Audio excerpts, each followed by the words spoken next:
औज़ुबिल्लाहिमिनश्शैतानिर्रजीम बिस्मिल्लाहिर्रहमानिर्रहीम। अस्सलामुअलैकुम स्टूडेंट्स, आज करेंगे हम chapter number 5 the human organ from the science canary book class 7 और टॉपिक है हमारा the circulatory system. The circulatory system is responsible for getting things around the body of an animal. अब circulatory system क्या करता है कि हमारे जिस्म में या जानवरों के जिस्म में, हम ह्यूमन भी जानवरों में आते हैं। क्यों? क्योंकि हम मल्टी सेलुलर ऑर्गेनिजम्स हैं। हम ज़्यादा सारे सेल से मिलकर बने जिस तरह एनिमल्स बने हुए हैं, और माइक्रो ऑर्गेनिजम्स वो होते हैं जो यूनिसेलुलर होते हैं, यानी एक सेल से मिलकर बनते हैं। तो जो जितने भी एनिमल्स मल्टी सेलुलर ऑर्गेनिजम्स हैं, जिनमें इंक्लूडिंग ह्यूमन, एक सर्कुलेटरी सिस्टम होता है खून की गर्दिश का। हमारी बॉडी में खून गर्दिश करता है जिसमें ऑक्सीजन मौजूद है, जो मिक्सचर ऑफ जो है ना डिफरेंट थिंग्स है, जो हमारी बॉडी को एनर्जी देता है। तो वो पूरे बदन के अंदर या हमारी बॉडी के अंदर किस तरह चक्कर काटता है, अपना एक चक्कर, अपना एक रेवोल्यूशन, एक सर्कल कैसे पूरा करता है, इसमें हम वो डिस्कस करेंगे। अब आपको नीचे दो सर्कुलेटरी सिस्टम दिए गए हैं। There are two types of circulatory system, open and close. दो तरह के सर्कुलेटरी सिस्टम होते हैं। एक सर्कुलेटरी सिस्टम ओपन होता है और एक क्लोज होता है। ओपन से मुराद ये नहीं है कि ये आगे से खुला हुआ होता है, ये भी बंद होता है। रिटर्न खून एक तरफ से निकलता है, दूसरी तरफ से वापस आ जाता है, लेकिन ये इतना कॉम्प्लिकेटेड नहीं होता जितना कि क्लोज सर्कुलेटरी सिस्टम होता है, क्योंकि उसमें बारीक नसें होती हैं हमारी बॉडी की, जो खून लेकर जाती हैं हर ऑर्गन में, बॉडी के हर हिस्से, हर टिश्यूज़ तक खून पहुंचाती हैं। बारीक बारीक खून की नसें होती हैं और एक पूरा जाल, एक नेटवर्क बना हुआ है हमारी बॉडी के अंदर इस सर्कुलेटरी सिस्टम का। जबकि जो फर्स्ट ओपन सर्कुलेटरी सिस्टम है उसमें सिंपल खून आपके एक ट्यूब में से गुजरता हुआ जाता है और डायरेक्ट ऑर्गन्स को मिलता है, और ऑर्गन्स के इर्द गिर्द ही साफ़ हो जाता है खुद ही, और फिर वापस हार्ट को मिल जाता है। ठीक है, तो अब हम थोड़ा सा आगे बढ़ते हैं तो फिर आपको मज़ीद क्लियर हो जाएगा। Open circulatory system is quite simple. ये बहुत सिंपल होता है and is common in small animals such as insect, और ये ज़्यादातर इंसेक्ट के अंदर पाया जाता है, क्योंकि इंसेक्ट ऑलरेडी एक बहुत टाइनी सा एनिमल है, और वो कैटेगराइज होता है इंसेक्ट के अंदर। तो उसके अंदर इतना बड़ा क्लोज सर्कुलरी सिस्टम होना मुश्किल है। ठीक है ना, उसकी बॉडी पार्ट्स इतने बड़े हैं नहीं, इतने ज़्यादा मास उसका है नहीं कि जिसके अंदर से इतनी बारीक बारीक वेंस घुस रहे हैं। तो इसलिए अल्लाह ने उसके अंदर जो खून के गर्दिश का निज़ाम या सर्कुलेटरी सिस्टम रखा, वो बहुत सिंपल सा रखा हुआ है। ठीक है, ब्लड ने खून पंप किया ट्यूब्स के ज़रिए, एक एक ट्यूब हर ऑर्गन को मिल गई। ठीक है, blood is not contained in blood vessels, क्योंकि उसकी बॉडी में इतनी जगह नहीं कि इतनी सारी ब्लड वेसल्स उसमें समा सकें या उसके अंदर पूरी आ सकें, तो इसलिए उसको अल्लाह ने सिंपल ओपन सर्कुलेटरी सिस्टम दिया हुआ है। Simple tubular heart pumps blood into an open cavity inside the body where it washes around the internal organs. अब क्या है, उसके इंटरनल ऑर्गन्स है। ठीक है, एक ट्यूब के ज़रिए खून आया और खून छोड़ दिया गया। जैसे आपने एक प्लेट के अंदर 4-5 टॉफ़ीज़ रखी हूँ, ठीक है, और आप ऊपर से पानी डाल दें। ठीक है, अब वो पानी क्या होगा, उन टॉफ़ीज़ के इर्द गिर्द घूमकर उनको साफ़ कर देगा। अगर वो ज़मीन पर गिरी हुई टॉफ़ीज़ थी या जैसे भी था, तो ये आपको समझाने का तरीका ये कि उस इंसेक्ट के जिस्म के अंदर जो ऑर्गन्स हैं उनके इर्द गिर्द सिर्फ खून दौड़ रहा होता है। ठीक है ना, और हार्ट वहाँ फेंक देता खून, और दूसरी ट्यूब जो है ना उस खून को ले जाकर वापस हार्ट को दे देती है। तो इस तरह ये चक्कर चलता रहता है, यानी छोटी छोटी वेसल्स की ज़रूरत नहीं पड़ती, छोटी छोटी नसों की ज़रूरत नहीं पड़ती, कैपिलरीज आर्टरीज की ज़रूरत नहीं पड़ती। Muscular movement of the animal body move the blood around the organ and back to the heart। अब आप कहेंगे कि अगर उसके अंदर आर्टरीज़ नहीं है या उसके अंदर कोई वेन्स नहीं है, तो वो किस तरह उसका खून दिल से चले पहुंच गया जिस्म के अंदर ऑर्गन्स को वॉश करने के लिए, लेकिन आगे वापस कैसे किया, किस प्रेशर ने उसको पहुंचाया? तो जब वो उसकी बॉडी मूव करती है ना बच्चों, इंसेक्ट की, वो उड़ता है या रेंगता है या चलता है, तो उसकी बॉडी की मूवमेंट ही प्रेशर का सबब बनती है खून को वापस दिल तक ले जाने के लिए। ठीक है, हमारा क्या होता है कि हमारे सर्कुलेटरी सिस्टम में हमारी वेसल्स जो है, हमारा हार्ट पंप करता है और पीछे से हमारी वेसल्स जो है ना हमारी पल्मोनरी आर्टरीज़ हैं, जो हमारी क्या कहते हैं एट्रियम वगैरह है या वेंट्रिकल्स हैं, वो मदद कर रही हैं ना आगे हार्ट से आगे ले जाने को। और फिर आगे हमारी कैपिलरीज़ हैं, वेसल्स हैं, बहुत सारा हमारा सिस्टम बहुत कॉम्प्लिकेटेड है। लेकिन उनका क्या, उनकी जिस्म की बॉडी की मूवमेंट से ही अगर वो चल रहे हैं या उड़ रहे हैं या रेंग रहे हैं, तो अल्लाह ने ऐसा निज़ाम बनाया कि उनकी अपनी बॉडी की प्रेशर इंक्रीज़ करेगी, क्रिएट करेगी और वापस खून दिल की तरफ चला जाएगा। अब इस ओपन सर्कुलेटरी सिस्टम में ना सिर्फ खून ऑर्गन्स के इर्द गिर्द घूमा और उस जगहों को वॉश किया, बल्कि उस इंसेक्ट की बॉडी मूवमेंट की वजह से वो हार्ट वापस पंप होकर हार्ट की तरफ भी चला गया और ये सर्कल इसी तरह चलता रहा।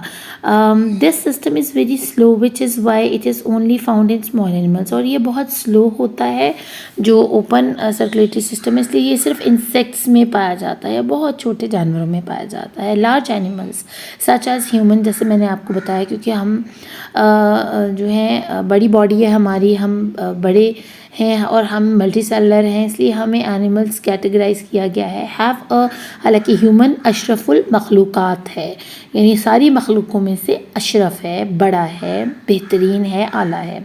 Have a close circulatory system, हमें अल्लाह ने, जो बड़े एनिमल्स हैं या हम हैं, अल्लाह ने हमें बड़ा एक क्लोज सर्कुलेटरी सिस्टम दिया गया है। अब उसमें है क्या? Close circulatory system is made up of blood vessels.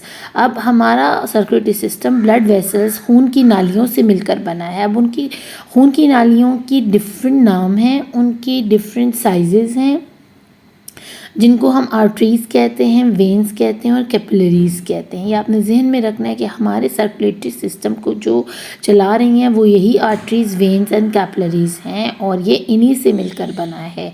Blood is pump through these blood vessels by the heart. अब हार्ट को इन्हीं कैपिलरीज़, इन्हीं आर्टरीज़ और इन्हीं वेन्स की सपोर्ट है, तो वो पंप करता है और ऑक्सीजनेटेड ब्लड प्रोवाइड करता है पूरी बॉडी को, और फिर पूरी बॉडी से डीऑक्सीजनेटेड ब्लड को वापस लेकर इन्हीं कैपिलरीज, आर्टरीज और वेन्स की मदद से दोबारा से लंग्स को भेजता है और लंग्स फिर उस खून को साफ़ करके ब्लड को पंप कर देते हैं। अब हम इंशाअल्लाह ताला इसकी रीडिंग करेंगे और आपको ये डायग्राम नज़र आ रही होगी कि किस तरह ये कैपिलरीज नज़र आ रही हैं हार्ट के इर्द गिर्द आपको फैली हुई हैं, जड़ों की शक्ल में, रूट्स की शक्ल में। तो ये काफ़ी कॉम्प्लिकेटेड हमारा जो अल्लाह ने बनाया हुआ है ना सर्कुलेटरी सिस्टम क्लोज्ड, ये बहुत कॉम्प्लिकेटेड है। अब हम स्टडी करेंगे द ह्यूमन हार्ट के स्ट्रक्चर को, कि हमारा अल्लाह ने हार्ट किस चीज़ से बनाया है, वो कैसे काम करता है। The heart is pump made of muscles. हमारी जो हार्ट है ना वो भी एक मसल है, ठीक है, एक पट्ठा है, यानी वो कोई ऑर्गन तो है लेकिन वो बना किससे हुआ है? मसल्स से मिलकर बना हुआ है। इट इज़, और आपको पता होना चाहिए कि मसल्स ही कॉन्ट्रैक्ट और रिलैक्स होते हैं, ठीक है। It is about the size of clenched fist and is located in the middle of the chest between the two lungs। अब हमें उन्होंने बताया कि ये किस शक्ल में है। आप अपने अपने हाथ की मुट्ठी को ज़ोर से बंद करें, ठीक है, मुट्ठी बना लें ज़ोर से हाथ की, ठीक है, और आपका अंगूठा आपकी उंगलियों के अंदर होना चाहिए और आप उसको दबाएं ज़ोर से।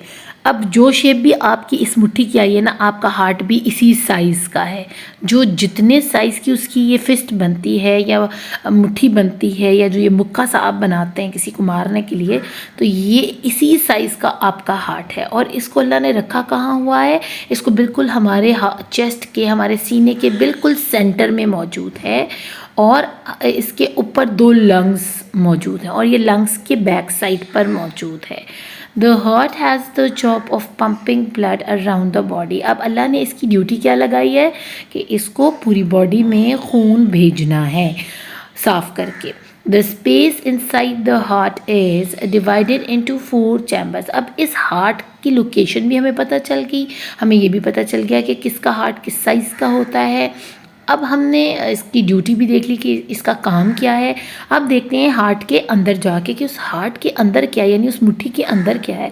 तो अल्लाह ने उसके 4 हिस्से बनाए हैं, उसके 4 चैम्बर्स हैं। The top 2 are the atria and the bottom 2 the ventricles.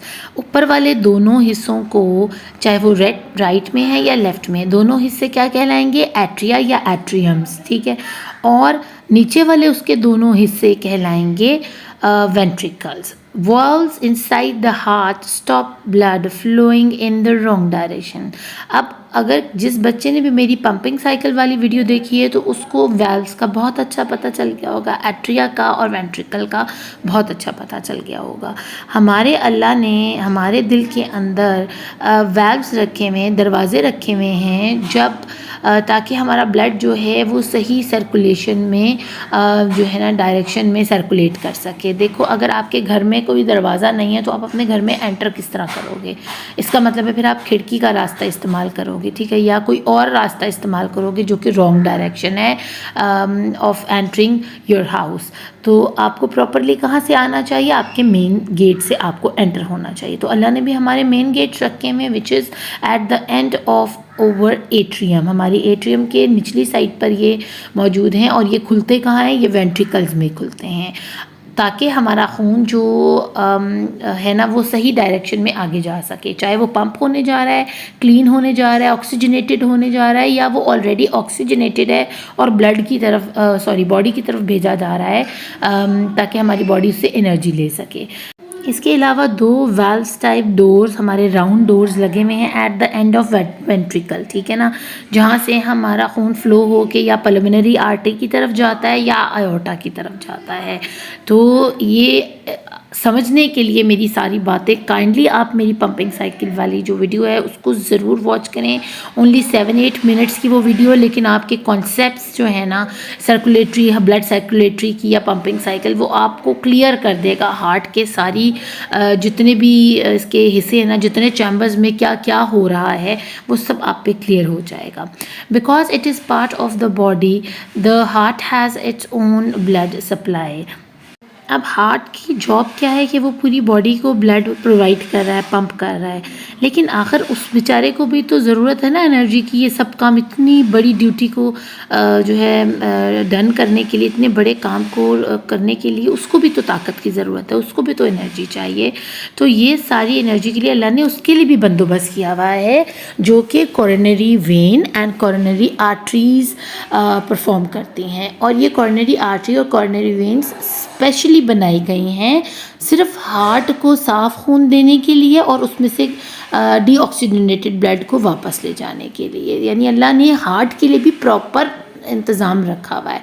अब एक बंदा किसी की हेल्प कर रहा है तो उसको भी तो किसी की हेल्प की ज़रूरत है ना, यानी उसको भी खाने पीने की ज़रूरत है अगर वो किसी के लिए कोई बहुत बड़ा काम कर रहा है। तो इस तरह हार्ट भी ऐसा नहीं है कि हार्ट पंप करता है तो उसको एनर्जी की ज़रूरत नहीं है, उसको भी एनर्जी की ज़रूरत है। और उसके लिए अल्लाह ने 2 एक्स्ट्रास, एक कॉरोनरी आर्टरी और कॉरोनरी वेन रखी हुई है।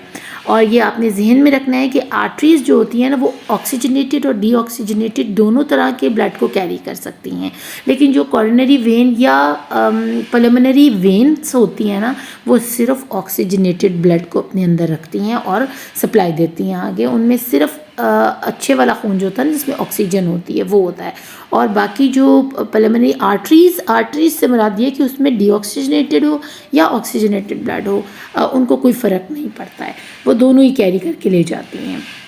अब नीचे हम पढ़ते हैं इनसाइड द हार्ट। अब ये सारी बातें जो हमने ऊपर की हैं, अब इसको हम स्टेप वाइज देखते हैं अपने इस डायग्राम के अंदर, जो कि लेबल हुई है डिफरेंट स्टेप्स के साथ। अब आपने इस हार्ट की शेप को या इसके अंदर जो फंक्शंस हो रहे हैं उनको समझने के लिए मैं ब्लू और रेड का नाम लूँगी, या ऑक्सीजनेटेड या डीऑक्सीजनेटेड का नाम लूँगी। डीऑक्सीजनेटेड वो ब्लू पार्ट है हार्ट का जिसमें एट्रियम और वेंट्रिकल हैं। एट्रियम ऊपर की तरफ है, वेंट्रिकल ये नीचे की तरफ है, ठीक है। और ये क्या करेंगे, डीऑक्सीजनेटेड ब्लड की सर्कुलेशन को कायम रखे हुए हैं, उसको सर्कुलेट करवा रहे हैं। और जो रेड साइड है उसमें एक एट्रियम है और एक वेंट्रिकल है, और ये क्या कर रहे हैं, ये ऑक्सीजनेटेड ब्लड की सप्लाई को ठीक से चला रहे हैं। तो आपने इस चीज़ का ख्याल रखना है, ये दोनों काम सेम टाइम पर होते हैं, दोनों एट्रियम सेम काम करते हैं, लेकिन एक में डीऑक्सीजनेटेड ब्लड है और एक में ऑक्सीजनेटेड ब्लड है। सेम इसी तरह 2 वेंट्रिकल्स हैं, एक राइट साइड पे एक लेफ्ट साइड पर। तो जो हमारा लेफ्ट वाला है ना वो सबसे अच्छे काम कर रहा है क्योंकि उसमें ऑक्सीजनेटेड ब्लड है, और जो हमारी राइट साइड पर है ना यानी ब्लू वाला वो डीऑक्सीजनेटेड ऑक्सीजनेटेड ब्लड के सारे काम, सारी सप्लाई को देख रहा है। तो काम दोनों सेम कर रहे हैं, ये चारों चैम्बर सेम टाइम पर सेम ड्यूटी कर रहे हैं, लेकिन आधे चैम्बर जो हैं दो, यानी उनमें कैरी हुआ है और डीऑक्सीजनेटेड ब्लड जो कि ब्लू से शो किया जा रहा है, और आधे हार्ट के जो दो चैम्बर्स हैं यानी एट्रियम और वेंट्रिकल, उसमें जो ब्लड कैरी किया हुआ है वो ऑक्सीजनेटेड है और उसको रेड से उन्होंने आपको शो किया हुआ है। तो अब चलते हैं हम स्टेप वाइज में, मैं एक स्टेप इधर से पढ़ूंगी, एक इधर से पढ़ूंगी, ठीक है? तो फिर आपको समझ आना, और ऊपर से स्टार्ट करेंगे कि कहाँ से शुरू हो रहा है, फिर नीचे तक जाएंगे। अब हम ब्लू साइड वाली सबसे पहली जो स्टेप है, the artery carry blood to the lung, जो कि डीऑक्सीजनेटेड ब्लड को लेकर लंग्स के पास जाती है ताकि लंग्स उसको साफ़ कर दें, उसमें से कार्बन डाइऑक्साइड को रिमूव कर दें और ऑक्सीजन को उसके अंदर डाल दें। तो जो अब ब्लू वाली है ना, हम पहले उसको पढ़ रहे हैं, ठीक है? और ये उन्होंने, आप देख रहे हैं मैंने निशान लगाया हुआ है, ये वाली, इसको कहते हैं पल्मोनरी आर्टरी। और आर्टरी क्या है? जो कि ऑक्सीजनेटेड और डीऑक्सीजनेटेड दोनों तरह के ब्लड्स को लेकर जा सकती है। अब सेम यही चीज़ हम अपने दूसरी साइड पर पढ़ेंगे, रेड साइड पर। अब उसके साथ उस जैसी एक और है, लेकिन उसमें रेड खून है, और इसको कहते हैं आयोटा आर्टरी। दोनों आर्टरीज़ हैं। पल्मोनरी आर्टरीज़ जो हैं वो हमेशा आपके जो डीऑक्सीजनेटेड ब्लड है ना, या ऑक्सीजनेटेड ब्लड है, वो लेकर जाती हैं, कैरी करते हैं, आर्टरीज़ कैरी करते हैं, ठीक है ना? अब उसमें पल्मोनरी जो है वो डीऑक्सीजनेटेड ब्लड को कैरी करेगी, और आयोटा जो आर्टरी है, हैं दोनों आर्टरी, लेकिन अब आगे उनमें भी कैटेगराइज कर दिया गया है कि पल्मोनरी आर्टरी और आयोटा आर्टरी जो है ना, उनमें फ़र्क क्या है कि हैं दोनों आर्टरीज, लेकिन पल्मोनरी में डीऑक्सीजनेटेड यानी ब्लू खून है, और आयोटा के अंदर रेड खून है जो कि ऑक्सीजनेटेड है। तो बस आपने इतने से डिफरेंस को जहन में रखना है। आगे देख लेते हैं। अब वो जो आयोटा आर्टरी है वो कहाँ कैरी करके लेके जा रही है? अब क्योंकि वो ऑक्सीजनेटेड ब्लड को लेकर जा रही है हमारी पूरी बॉडी के अंदर, ठीक है? कहाँ से रहा है? वो हार्ट में से आ रहा है। सेकेंड है, this valve stop blood going back into the heart. अब जब खून एंटर हो रहा है ना एट्रियम में, ठीक है, तो एट्रियम से आगे एक दरवाज़ा लगा जिसको वाल्व कहते हैं, वो खून भेज रहा है। ये जो आप एरो देख रहे हो, मैंने इसलिए इसको पॉइंट आउट कर रही हूँ कि यहाँ से ये वेंट्रिकल में गया। ये भी हार्ट शेप होते हैं वेंट्रिकल, देखें छोटे छोटे हार्ट शेप है दोनों तरफ। ऊपर एट्रियम से जब खून अंदर एंटर हो रहा है तो दरवाज़ा बंद हो जाता है। जब खून वेंट्रिकल में जाता है तो पीछे से दरवाज़ा एट्रियम का बंद हो जाता है, ताकि वो जो खून एट्रियम ने आगे वेंट्रिकल को भेजा है वो वापस कहीं पलटकर एट्रियम में ना आ जाए, इसलिए वो दरवाज़ा बंद होता है। वेंट्रिकल से आगे खून, दोनों वेंट्रिकल से, इधर रेड वाले में से भी और ब्लू वाले में से भी, खून आगे किस तरफ जा रहा है? जो ब्लू वाला खून है वो पल्मोनरी आर्टरी की तरफ जा रहा है ताकि वो उसको कैरी करके कहाँ ले जाए? लंग्स की तरफ। और रेड वाली वेंट्रिकल से कहाँ जा रहा है? वो आयोटा आर्टरी की तरफ जा रहा है ताकि वो उसको कैरी करके पूरे बॉडी के अंदर पहुंचा दे। अब दोनों चीज़ें हो गई हमारी। यहाँ से जो वाल्व बंद हो रहा है वो क्यों हो रहा है? यहाँ से वाल्व क्यों बंद हो रहा है? ताकि खून वापस रिवर्स ना हो जाए। ये दरवाजे एट्रियम के एंड पर लगे हुए हैं। This when carries blood into the heart from the body. अब ये जो वेन आपको नज़र आ रही है ये डीऑक्सीजनेटेड ब्लड को लेकर जाती है हार्ट की तरफ। अब बच्चे यहाँ फिर कंफ्यूज हो रहे हैं कि मैम आपने तो कहा था कि वेन जो हैं वो डीऑक्सीजनेटेड ब्लड को कैरी नहीं करती। तो बच्चों, सिवाय पल्मोनरी वेन के बाकी सब कैरी करती हैं। मैंने इसलिए आपको ऊपर भी बताया कि पल्मोनरी आर्टरी डीऑक्सीजनेटेड ब्लड को लेकर जाती है और आयोटा आर्टरी ऑक्सीजनेटेड ब्लड को लेकर जाती है। ये कहीं आप लिख लेंगे, उसको याद करेंगे तो ज़्यादा बेहतर है। सिवाय पल्मोनरी वेन के बाकी जितनी वेन्स हैं वो सब डीऑक्सीजनेटेड ब्लड को हार्ट की तरफ लेकर जाती हैं, ठीक है? वो सारे ज़राए हैं डीऑक्सीजनेटेड ब्लड को हार्ट पर ले जाने के, सिवाय पल्मोनरी वेन के। वहाँ पल्मोनरी आर्टरी जो है वो ऑक्सीजनेटेड ब्लड को लेकर जा रही है और यहाँ पल्मोनरी वेन ऑक्सीजनेटेड ब्लड को लेकर जा रही है, ठीक है? बस इतना सा डिफरेंस है, इसको अच्छे से समझना ज़रूरी है। अगर आज समझेंगे आप 9th 10th FSC, फिर आगे आपने यही सब कुछ पढ़ना है। अगर पीछे से कॉन्सेप्ट क्लियर होके गए होंगे तो आगे जाके आपको बेसिक्स दोबारा पढ़ने की ज़रूरत नहीं होगी। लेकिन जो बच्चे कंफ्यूज हो रहे हैं तो वो रहने दें और वो इसी दिस दैट पर रहें कि आप बस उसको देख के बता सको कि हाँ इस जगह से खून कहाँ जाता है या ये वाली वेन किस लिए इस्तेमाल हो रही है। बेशक आपको उसके नाम नहीं आ रहे, नो प्रॉब्लम, आप उसको दिस दैट करके याद कर लो जिस तरह के इसमें बताया गया है। तो यहाँ पर लिखा है कि this when carries blood into the heart from the body. तो ये ब्लू साइड से हम पढ़ रहे हैं अपना थर्ड वन, ठीक है, या सेकंड है ये जो इसका अगर वैसे देखें स्टेप।